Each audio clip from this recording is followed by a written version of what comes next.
Bonjour et bienvenue dans cette vidéo dans laquelle je vais vous expliquer comment écrire votre premier roman en 100 jours. Alors si vous ne me connaissez pas encore, moi je suis Fanny Guéral, je suis l'auteur de 7 romans publiés dans différentes maisons d'édition, Albin Michel, J'ai lu, Erol, donc chez de grands éditeurs. Et ma méthode, je l'ai affinée au fur et à mesure de l'écriture de ces romans et elle correspond à tout ce que j'aurais aimé savoir quand j'ai débuté au moment où j'ai écrit mon tout premier roman et que j'étais totalement sans repère. Alors dans les 100 jours, ce qui est vraiment primordial, ce sont les 15 premiers jours qui seront dédiés à la préparation de votre roman. Et c'est ce dont je vais vous parler dans cette vidéo. C'est vraiment la méthode pour préparer complètement votre roman et ainsi pouvoir ensuite écrire votre premier jet dans les 85 jours suivants. Mais avant cela, est-ce que vous savez combien de Français souhaitent écrire un roman? Eh bien la réponse c'est 1 sur 3, soit 20 millions de personnes. Et parmi ces 20 millions de personnes, il y en a très peu qui en réalité iront au bout de leur projet et celui-ci restera au rang de regret. C'est vraiment dommage. Peut-être que c'est votre cas actuellement, peut-être que vous vous sentez intrinsèquement l'âme d'un écrivain, peut-être que vous auriez vraiment envie d'écrire votre premier livre, peut-être même que vous avez déjà commencé à écrire un roman, mais que vous vous êtes rendu compte que c'était beaucoup de travail, que vous aviez juste une petite idée, que vous n'arriviez pas à poursuivre et que vous avez laissé votre manuscrit au fond d'un tiroir. Peut-être aussi que vous n'aviez pas de vision globale des choses et que ça rend la tâche très compliquée. Le problème, quand on débute, c'est qu'on n'a vraiment pas l'expérience de l'écriture d'un livre. Et c'est pour ça que le premier roman, c'est le plus difficile à écrire. On ne se connaît pas encore en tant qu'écrivain, on n'a pas idée du processus, on n'a pas d'expérience. Et on s'imagine souvent que c'est forcément difficile, que c'est forcément compliqué. Et on n'a pas le réflexe de se faciliter le processus, alors qu'il existe plein de manières de rendre les choses plus aisées et que ça peut se faire d'une façon tout à fait ludique et pas du tout scolaire. Je vous parle d'expérience parce que moi, mon tout premier roman, La Génération spontanée des grumeaux, j'ai mis énormément de temps à l'écrire, plusieurs années durant lesquelles j'étais interne en médecine et en parallèle, je tâchais d'écrire ce roman et je n'y arrivais pas parce que je faisais fausse route, j'avais de fausses croyances et c'est peu à peu, lorsque ça s'est débloqué pour mon deuxième roman et ensuite en écrivant les romans suivants, que je me suis rendu compte que ça pouvait être ludique, que ça pouvait être facile et que avoir une bonne méthode, une bonne structure, ça permettait de me mettre sur des rails et d'aller au bout de mes projets et puis de lancer toute ma carrière littéraire. Alors concrètement, comment procéder? Eh bien, on va regarder ensemble une feuille de route pour écrire votre premier roman en 100 jours. Et la toute première chose, c'est la routine d'écriture. Alors la routine d'écriture, ça peut paraître un peu scolaire, ça peut être un peu rebutant comme appellation, mais en réalité, je crois vraiment qu'il faut voir les choses sous un angle ludique, avec du plaisir, avec de la créativité. Et l'idée, ça va être vraiment de mettre votre projet au cœur de votre vie. Il faut prendre l'habitude d'écrire et pour ça, il faut répéter cette habitude parce que les études en psychologie le montrent, vous avez besoin de 21 jours pour ancrer une habitude dans votre quotidien. Donc en répétant progressivement comme des rendez-vous avec vous-même pour écrire, eh bien vous allez prendre cette habitude et ça deviendra ensuite automatique. Une deuxième chose importante, je crois, c'est de vous fixer des objectifs chiffrés. C'est-à-dire que si vous avez envie d'écrire un roman, il faut vous donner un objectif de nombre de mots, nombre de pages à écrire, de façon à avoir vraiment des dates butoirs. C'est ce qui vous permettra d'avancer, de vous motiver, quitte à éventuellement réajuster ces objectifs au fur et à mesure de votre avancement, mais pour avoir des repères. La deuxième chose à faire ensuite, c'est de déterminer le genre de votre roman. Alors, pourquoi? Parce que chaque genre a des codes particuliers. C'est-à-dire que si vous décidez d'écrire une romance, eh bien vous aurez un certain nombre de codes de la romance que vous connaissez sûrement puisque vous aimez ça. Par exemple, le fait qu'il y ait une fin heureuse, eh ben si, votre roman ne se termine pas par un happy end dans lequel, les 2 protagonistes sont réunis en couple, eh bien vous n'avez pas écrit une romance.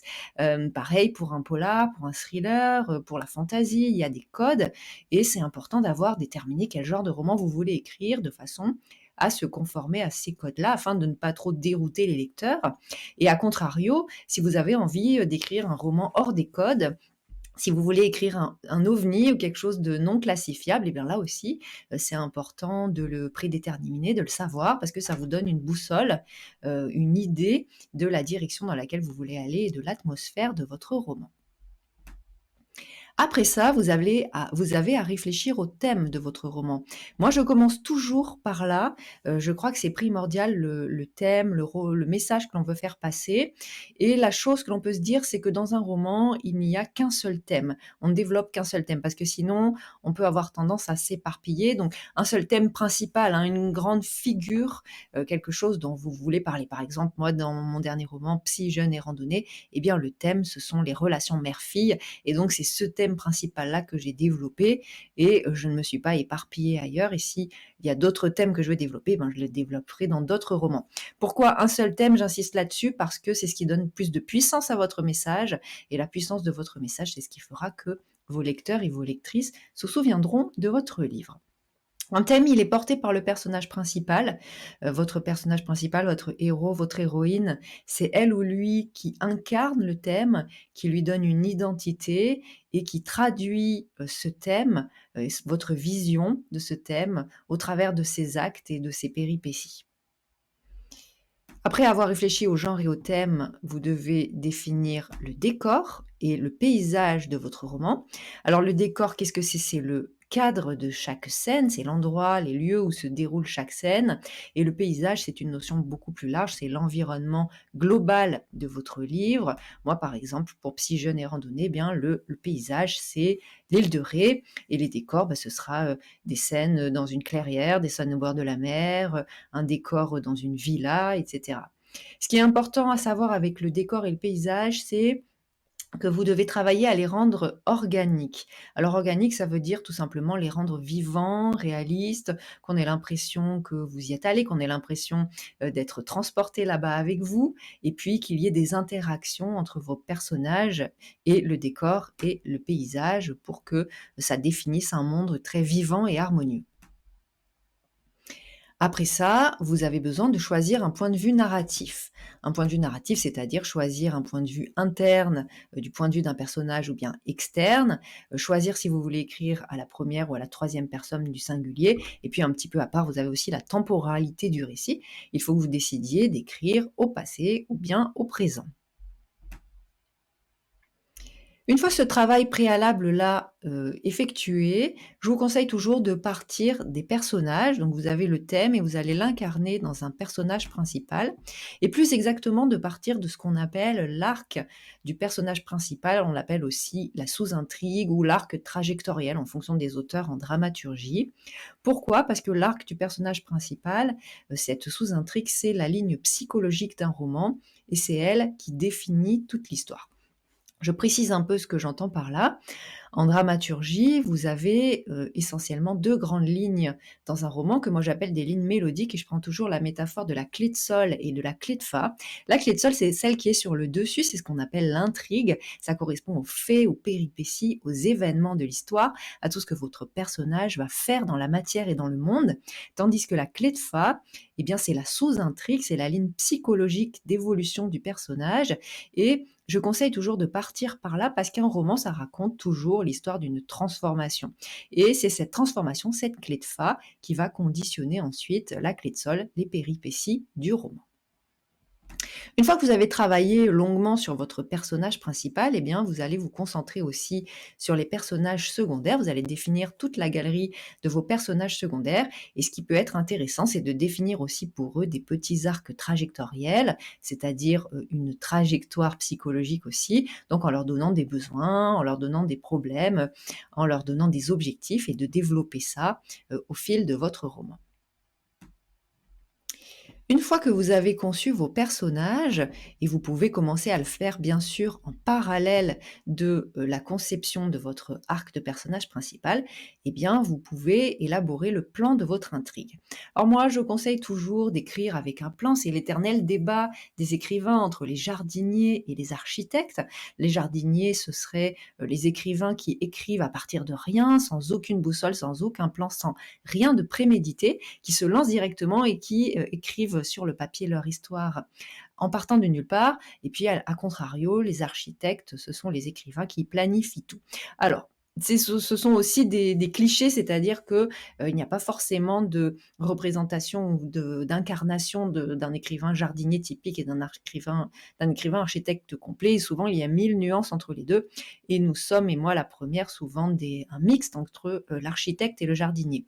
Mais moi, je crois toujours qu'il est important d'avoir une part d'architecte, surtout quand on écrit son premier roman. Pourquoi? Parce que les écrivains jardiniers purs sont quand même rares, ceux qui ont du succès, ceux qui sont publiés. Un grand exemple connu, c'est celui d'Amélie Nothomb, hein. Amélie Nothomb, elle écrit ses livres, alors d'abord dans sa tête, c'est peut-être sa façon d'être architecte, mais elle écrit directement sur le papier sans rien planifier à l'avance de son roman. Si on procède comme ça, il y a quand même de grands risques d'avoir une histoire bancale à l'arrivée, et il m'est arrivé en bêta lecture vraiment de voir, des romans avec beaucoup, beaucoup de problèmes à résoudre parce que, l'écrivain n'avait pas suffisamment planifié en amont son roman, et qu'une structure comme la structure en 3 actes, hein, qui est une structure très ancienne et qui fonctionne très bien et qui est très adaptable, qui est à la fois solide et souple, bah, ça permet d'assurer un équilibre local sur le plan des scènes dans un roman, parce que c'est très structuré, et puis ça permet aussi d'assurer un équilibre global à l'échelle du roman entier. Et ça, c'est extrêmement important d'avoir un équilibre global et un maintien de la tension narrative. Qu'est-ce qu'on a dans une structure en 3 actes? Eh bien, on a un premier acte qui présente une situation initiale avec le monde initial de votre personnage principal. Et dans cette situation initiale, eh bien, soudain va survenir ce qu'on appelle un élément perturbateur ou encore événement déclencheur, c'est-à-dire c'est un coup de tonnerre dans le ciel de votre personnage, et ça va le forcer à bouger, à changer et à se transformer. Suite à ça, eh bien, on a un deuxième acte qui se produit dans le nouveau monde, de votre personnage. Alors le nouveau monde, c'est à prendre entre guillemets parce que ça peut être au sens littéral du terme. Parfois, le personnage change, d'univers. C'est le cas, par exemple, dans mon roman Le début des haricots, où Anna, commence, son dans la situation initiale à l'hôpital à Paris, et puis ensuite elle prend l'avion, et au cours du deuxième acte, eh ben, elle se rend dans un stage de psychothérapie à San Francisco, et là, elle est littéralement propulsée dans un nouveau monde. Mais ça peut être aussi au sens métaphorique du terme, c'est-à-dire que votre personnage est au même endroit, mais comme tout a été modifié, les cartes ont été rebattues par l'élément perturbateur, eh bien c'est équivalent pour lui à un nouveau monde. Dans ce nouveau monde, il interagit avec des personnages agonistes, c'est-à-dire des aidants, et des antagonistes, c'est-à-dire des ennemis ou des personnes qui lui mettent des bâtons dans les roues. Ceci jusqu'au milieu du roman, qu'on appelle aussi le point médian ou midpoint, au cours duquel là, on a une phase plutôt de prise de conscience, une phase de quelque chose de marquant, à la fois en clé de sol et en clé de fa.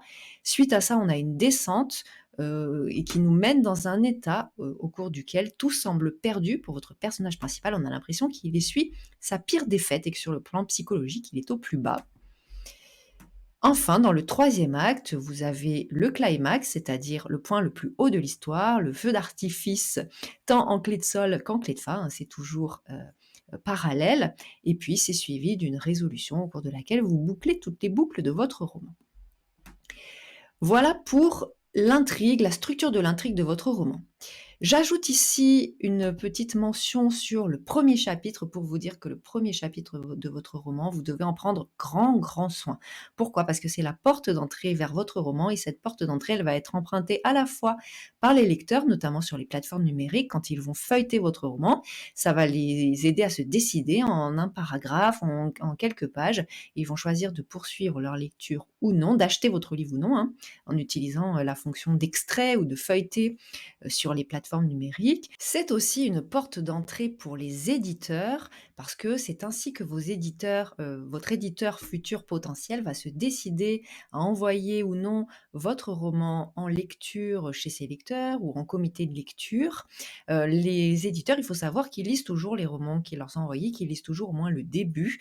Mon éditrice chez Albin Michel me l'a souvent dit, parce qu'ils ont peur de passer à côté d'une pépite qui arriverait par la poste. Donc, il y a toujours un œil qui est jeté sur les romans, et en général, c'est un œil sur le premier chapitre. Il est lu attentivement, donc il faut en prendre grand soin. Mais ne paniquez pas, si je vous dis cela, il faut aussi savoir que la réécriture est possible. Et que c'est vrai que quand on commence à écrire un roman, eh ben, on n'a pas encore une vision globale de l'histoire, de tout ce qui va être écrit et qu'on peut tout à fait revenir sur notre premier chapitre par la suite. Moi, c'est ce que j'ai fait par exemple pour Plus que toute autre chose et avec mon éditrice chez GLU, eh bien, on a même inversé le premier et le deuxième chapitre pour que l'histoire démarre de façon plus intéressante. Suite à ça, vous allez écrire votre premier jet après avoir pris tout ce temps de préparation de votre roman. Si je vous devais retenir un seul conseil pour l'écriture de votre premier jet, c'est pas de perfectionnisme parce que très souvent, on a envie d'être parfait tout de suite, d'écrire la phrase idéale, la phrase parfaite et c'est bien sûr pas possible. Il faut savoir qu'un texte, ça peut être retravaillé, ça peut être réécrit et bien souvent, le perfectionnisme a plutôt tendance à nous paralyser. Moi, la première, j'ai mis, de nombreuses années à écrire mon tout premier roman, La génération spontanée des grumeaux, parce que je procrastinais par excès de perfectionnisme. J'essayais, d'écrire, la phrase parfaite et je passais, une soirée entière sur un paragraphe et j'avançais très peu et j'ai découvert que finalement, en avançant plus vite, en lâchant un peu le perfectionnisme et ben, ça se passait tout aussi bien et ça permettait d'écrire un roman beaucoup plus rapidement et surtout d'aller au bout de son projet. Après le premier jet, vous avez la phase de réécriture et la phase de réécriture, elle va se baser sur 2 axes. Le premier axe intéressant, ça va être le travail sur l'intrigue et pour cela, vous pouvez utiliser les retours de vos bêta lecteurs et de vos bêta lectrices. Si vous ne savez pas comment faire pour dialoguer avec eux, eh bien, j'ai préparé une fiche de bêta lecture gratuite que vous pouvez télécharger sur mon site Podia. Et puis le deuxième axe, eh bien, c'est le travail sur votre style d'écriture. Alors maintenant que vous avez vu tout ça, qu'on a vu ça ensemble, vous avez 2 options. La première, eh bien, c'est de le faire seul. Vous pouvez partir de cette feuille de route que je viens de vous donner et puis vous lancer dans l'écriture de votre premier roman.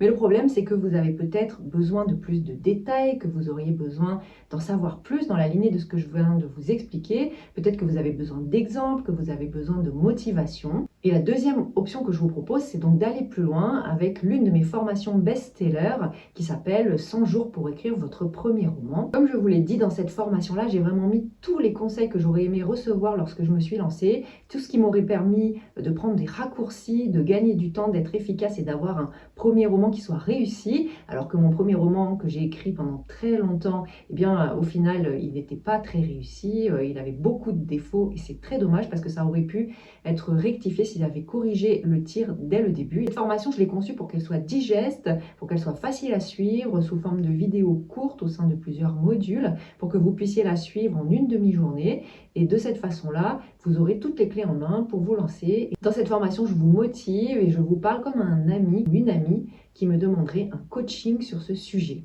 Alors il y a justement une offre en ce moment et pour y accéder, vous pouvez cliquer sur le lien en dessous de la vidéo. C'est une offre qui dure moins de 3 jours et qui pourrait changer les choses pour vous. Ça pourrait vous débloquer, vous aider à passer enfin à l'action et à écrire votre premier roman. Et qui sait, ça pourrait aussi lancer le début de votre carrière littéraire. Je vous remercie pour votre attention et je vous souhaite le meilleur, bonne route sur votre projet d'écriture.